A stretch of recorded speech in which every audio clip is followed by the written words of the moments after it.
د صوابای کډي کلي حسن المعاب کاکا د کال 2020 په لومړنۍ نیټه حق ورسېده چې هم د کال 2020 په لومړنۍ نیټه ماسخوتن 8 بجې په خپل پلارني کلي کډي کې خاورو ته وسپارلی شو.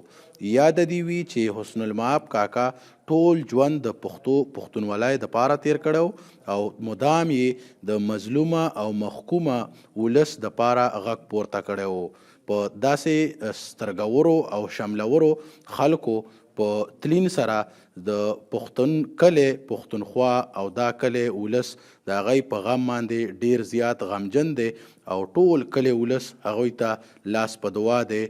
خدای دې په ګور نور کړي.